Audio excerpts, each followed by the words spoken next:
Hello students, you are welcome to my channel Shiksha competition.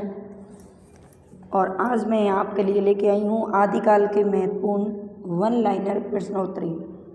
एक part हम पहले इसका पढ़ चुके हैं। अगर आपने मेरा लास्ट वीडियो नहीं देखा है तो चैनल पर ज़रूर देख लीजिए। और उसके आगे के ही ये क्वेश्चंस हैं, ये मूल किताबों से लिए गए क्वेश्चन हैं। ये सारे प्रश्न जो मैंने लिए हैं रामचंद्र शुक्ल की किताब से और अन्य महत्वपूर्ण मूल किताबों से लिए हैं, तो इसीलिए आप सभी के लिए बहुत ही महत्वपूर्ण रहने वाले हैं। तो चलिए आज की वीडियो में स्टार्ट करते हैं आदिकाल के महत्वपूर्ण वन लाइनर प्रश्नोत्तर। देखिए, सबसे पहले यहाँ पर हम देखेंगे हठ योग का उपदेश हिंदी में किसने दिया था। हठ योग का उपदेश हिंदी में दिया था गोरखनाथ जी ने। रास को क्रीडनीयक किसने कहा। रास को क्रीडनीयक कहा था भरत मुनि ने। नेक्स्ट देखिए, रास को एक रूपक किसने माना, तो ये अभिनव गुप्त जी ने माना। राजसूय शब्द से रास की उत्पत्ति किसने मानी। जो रासो शब्द है उसकी उत्पत्ति के संदर्भ में अलग अलग विद्वानों के अलग अलग कथन हैं, तो उसी में से क्वेश्चन है राजसूय शब्द से रास की उत्पत्ति किसने मानी है। तो ये जो फ्रेंच विद्वान थे गार्सा द तासी, जिन्होंने हिंदी साहित्य का पहला ग्रंथ लिखा था, उन्होंने राजसूय शब्द से रास की उत्पत्ति मानी। भारतेश्वर बाहुबली रास को रास परंपरा का प्रथम ग्रंथ किसने माना है। भारतेश्वरी बाहुबली रास को रास परंपरा का प्रथम ग्रंथ माना है मुनि जिन विजय ने। श्री कृष्ण के जीवन पर लिखा गया ग्रंथ कौन सा है, तो ये नेमिनाथ रास है। यात्रा संग एवं मूर्ति स्थापना का वर्णन किस रासो ग्रंथ में है, किस ग्रंथ में है, तो ये रेवंत गिरी रास में है।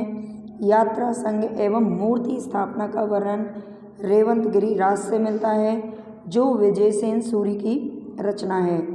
कली काल का सर्वज्ञ और प्राकृत का पाणिनि, ये दोनों ही संज्ञा किसको दी गई हैं, तो ये हेमचंद्र जी को दी गई हैं। कली काल का सर्वज्ञ और प्राकृत का पाणिनि, ये हेमचंद्र जी को कहा गया है।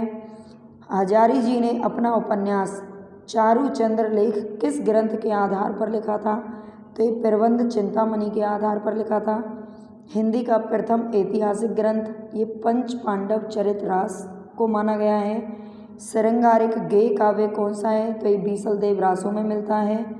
हिंदी साहित्य का प्रथम 12 मासा वर्णन, 12 मासा का जो वर्णन है वो हिंदी साहित्य में किस ग्रंथ से शुरू हुआ, तो ये बीसल देव रासों से शुरू हुआ। और ये कार्तिक मास, जो कार्तिक मास है ये इसका पहला 12 मासा में पहला मास माना गया था। यहीं से 12 मासा की शुरुआत मानी गई है बीसल देव रासों में। वैसे अन्य ग्रंथों में अलग अलग मास से मानी जाती है, लेकिन ये ध्यान रखना है कई बार पूछ लिया जाता है और ये प्रीवियस क्वेश्चन है कि किस माह से हिंदी साहित्य में किस माह से 12 मासा वर्णन किया गया है बीसल देव रासों में, तो कार्तिक माह से किया गया है। नेक्स्ट देखिए, आला ऊदल, जो आला ऊदल है ये किस शाखा से संबंधित थे, तो ये बनाफड़ शाखा से संबंधित थे। बनाफड़ शाखा मौखिक परंपरा के आधार पर आला खंड को संग्रहित किसने किया था। मौखिक परंपरा, ध्यान दीजिए, मौखिक परंपरा के आधार पर चार्ल्स इलियट ने आला खंड को संग्रहित किया। और आला खंड को परमाल रासो शीर्षक से किसने प्रकाशित किया था, ये श्याम सुंदर दास जी ने किया। आला खंड का अंग्रेजी अनुवाद किसने किया। ये अलग अलग क्वेश्चन हैं, एक ही ग्रंथ से लिए गए हैं और ये सभी बहुत इम्पोर्टेंट क्वेश्चन हैं। और आजकल आप जानते ही हैं कि जो पेपर हैं, जो भी हमारे एग्ज़ाम हो रहे हैं, वो उनका जो पैटर्न है बहुत तेज़ी से चेंज हो रहा है और डीपली क्वेश्चन पूछे जाते हैं। कई बार हम जब बुक पढ़ते हैं तो उन क्वेश्चन को छोड़ देते हैं, ये सोचते हैं कि ये महत्वपूर्ण नहीं है, लेकिन वही क्वेश्चन अब पेपर में आ रहे हैं जिनको हम महत्वपूर्ण नहीं समझते हैं। तो इसलिए हर किसी क्वेश्चन को बहुत ध्यान से पढ़ने की ज़रूरत है अगर कोई भी एग्ज़ाम आपको क्लियर करना है तो। तो आलेखंड का अंग्रेजी अनुवाद, ये ध्यान रखना है, आलेखंड का अंग्रेजी अनुवाद किया गया था W वाटरफील्ड जी ने किया था। आला ऊदल को धीर वीर की संज्ञा किसने दी? तो ये जॉर्ज ग्रियर्सन ने दी। हिंदी का प्रथम महाकाव्य किसको माना गया है? पृथ्वीराज रासो को माना गया है। हिंदी का प्रथम महाकाव्य पृथ्वीराज रासो को माना गया है। चंदवरदाई को छप्पियों का राजा किसने कहा? ये अलग अलग क्वेश्चन मिलेंगे आपको इसी टाइप के। तो चंदवरदाई जिन्होंने पृथ्वीराज रासो को लिखा था और जिन्हें प्रथम महाकवि भी रामचंद्र शुक्ल जी ने माना है, तो इन्हें छप्पियों का राजा किसने कहा? तो ये शिव सिंह सेंगर ने कहा है। किसने कहा है? शिव सिंह सेंगर ने कहा है। और चंदवरदाई को हिंदी में छंदों का राजा किसने कहा? किसमें? ये देखिए, ये कंफ्यूज करने वाले क्वेश्चन होते हैं। तो ये नामवर सिंह ने कहा है। किसने कहा है? हिंदी में छंदों का राजा नामवर सिंह ने कहा है। पृथ्वीराज रासो का अंग्रेजी अनुवाद किसने किया? तो एक कर्नल जेम्स टॉड ने किया। पृथ्वीराज रासो को सुख सुखी संवाद के रूप में किसने स्वीकारा है?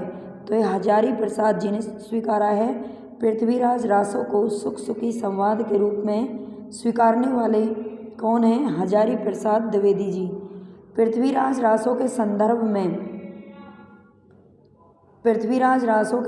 में किसने आनंद संवत की कल्पना की? तो डॉक्टर मोहनलाल विष्णुलाल पांड्या जी ने की। पृथ्वीराज रासो के संदर्भ में किसने आनंद संवत की कल्पना की? डॉक्टर मोहनलाल विष्णुलाल पांड्या ने। पृथ्वीराज रासो के 4 पाठ, कितने? 4 पाठ किसने निर्धारित किए? तो माता प्रसाद गुप्त जी ने किए। राजा मुंज के सरस दोहे कहाँ से प्राप्त हुए? प्रबंध चिंतामणि से प्राप्त हुए। कहाँ से? प्रबंध चिंतामणि से प्राप्त हुए। तो ये आज के कुछ क्वेश्चन हैं, महत्वपूर्ण क्वेश्चन हमने यहाँ पर पढ़े हैं। ये 1 लाइनर क्वेश्चन है।